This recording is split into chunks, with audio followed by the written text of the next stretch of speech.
In a new sign of danger from the swine flu pandemic, the Center for Disease Control announced this past Friday that the flu has already infected more than 1 million Americans, including about 500,000 residents of the densely populated New York City. On the same day, the CDC also confirmed that of the 3,000 Americans hospitalized so far for the H1N1 virus, the median age was only 19, and of the 127 deaths, the average age was 37. In neighboring Mexico, a similar trend of outbreaks is also occurring, with severe cases of H1N1 concentrating in the 20 to 44-year-old age bracket.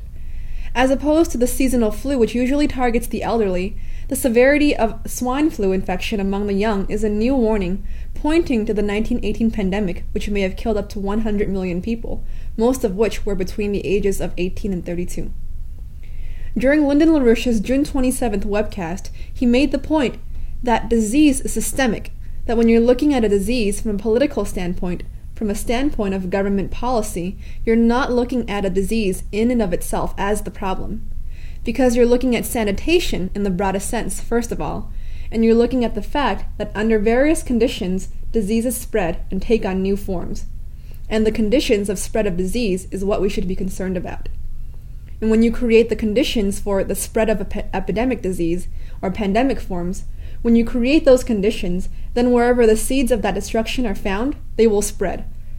For example, you look at the rate of death rates from flu, which we're seeing now around the world, you see a pattern. The pattern is degraded conditions of life, a history of disease. Take a look at the United States today. Look at regions of the United States with the highest population concentration levels, like New York City, Detroit, Oakland, former booming urban hubs that have fallen victim to the recent decade's general economic collapse. Areas which are currently ridden with large pockets of extreme poverty, where you have dense concentrations of people with poor conditions of life, bad nutritional and environmental factors, and virtually no access to healthcare. So far, state and local preparedness programs for disasters such as an influenza epidemic have been slashed by 25% since 2005. And as indicated by the results of the June 30th state budget deadline, states and local governments are looking in the face of more mandatory cuts. On the federal level, since the takedown of the Hill-Burton healthcare standard and its replacement by HMOs under Nixon, the U.S. healthcare system has been in an overall downward spiral. The number of community hospitals in the U.S. fell from a peak of 5,904 in 1980 down to 4,879 today. Nationwide, there is now a ratio of barely 2.7 hospital beds per 1,000 persons, a steep reduction from the 4.5 beds per 1,000 in the early 1970s. We've lost over 12,000 healthcare workers last year, and we continue to lose them this year at the same rate.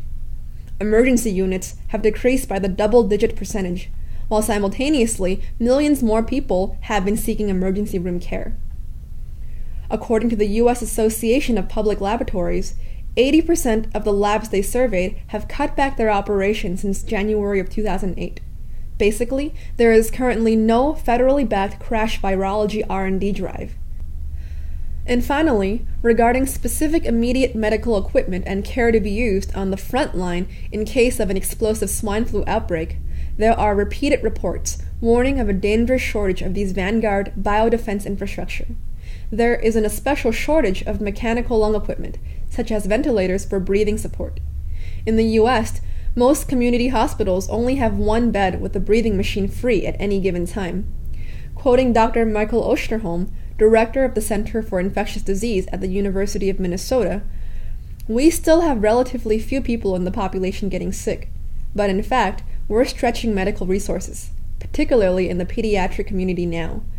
In many communities, people will start to die with higher frequency, with the same disease spectrum if care is compromised and we can't get every kid on a pediatric ventilator."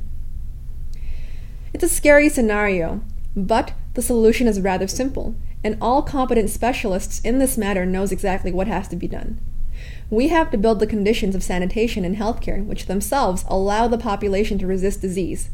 You do that through a top-down political commitment to reinvest in the physical livelihood of the population. Lyndon LaRouche has laid out the steps.